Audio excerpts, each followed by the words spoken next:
about Adam and Adam's mother. How are you doing today? Hi, I'm Mrs. Baker, Okay. and we're just glad that you are willing to hear our case. I know we spoke before, and now we want to come back in and talk about the consequences that were handed down to my son Adam. Adam? Yes, I believe that they were unjust and unfair. I have been at the school 4 years. I have no disciplinary actions. I've never been suspended, and I want to graduate with my class. And I just feel that this is unfair. What is happening now? Okay. I understand your concerns. But really, what about the punishment is the problem? Because there was school policies violated. There were situations that also handed down the reasoning for some more actions to the punishment. Okay. The problem is not the suspension. He should have been suspended. He did do an offense. However, it's the first time offense.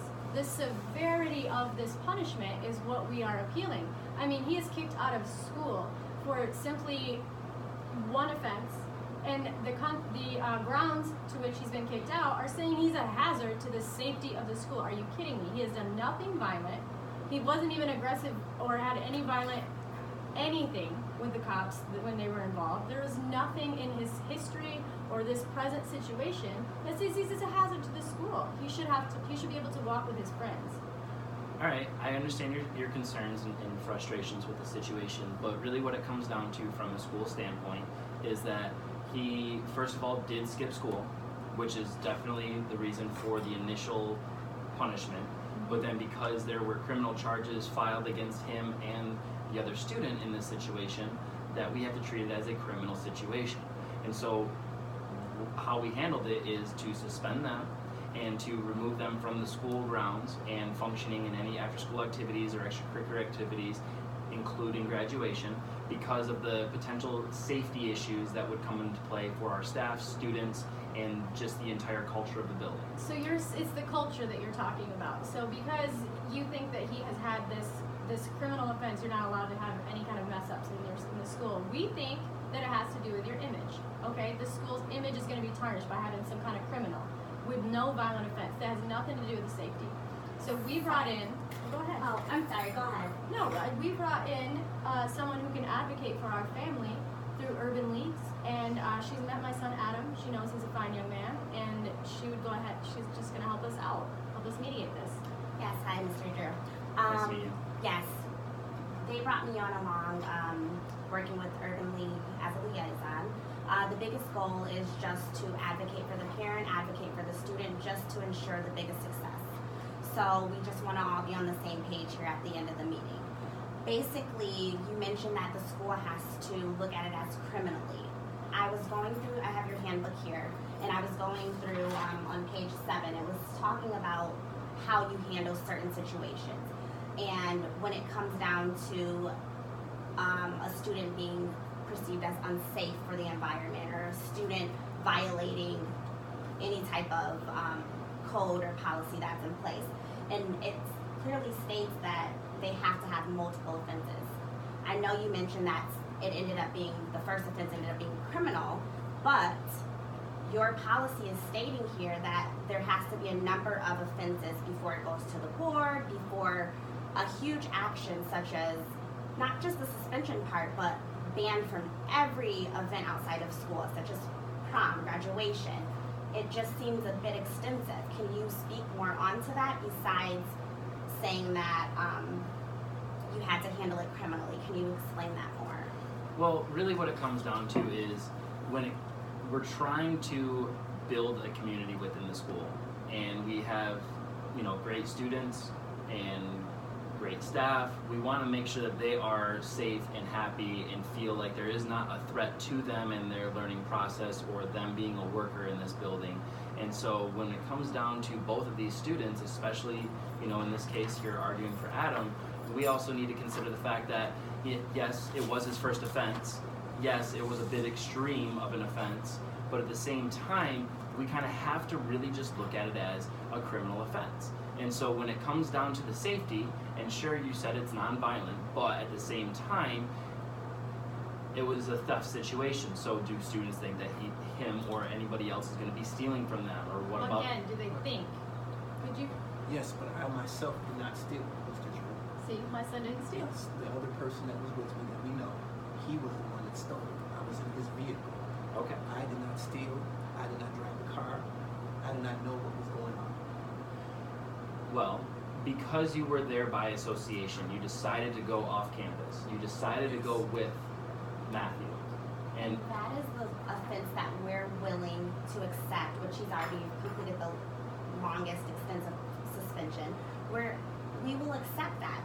I agree with that. He broke a policy. That was his offense. He received that consequence. The one that we're more so concerned about is him being excluded and banned from every school function. Him only being able to do the work study to receive his diploma. And then also, he can't even walk with his class. He's put in 4 years, and he's basically treated like a violent criminal. So basically what we're trying to figure out, where in your policy, how is this allowed? How is this acceptable when he only had one offense? He wasn't. If you're saying that kids may feel a danger, he wasn't the one who stole. He didn't wasn't have even it in at his school. possession. And theft, if they think that they will be stolen from, that's still not a safety issue. That's more of a security issue, as in belongings, not their health or their personal safety. okay, I really do understand with where you guys are coming from, and I really do want to make sure that everybody here understands why we put this down. And it just comes to, when students are doing something in a criminal manner, we need to also think about, what's best for not just them, but also for the other people that they would be around.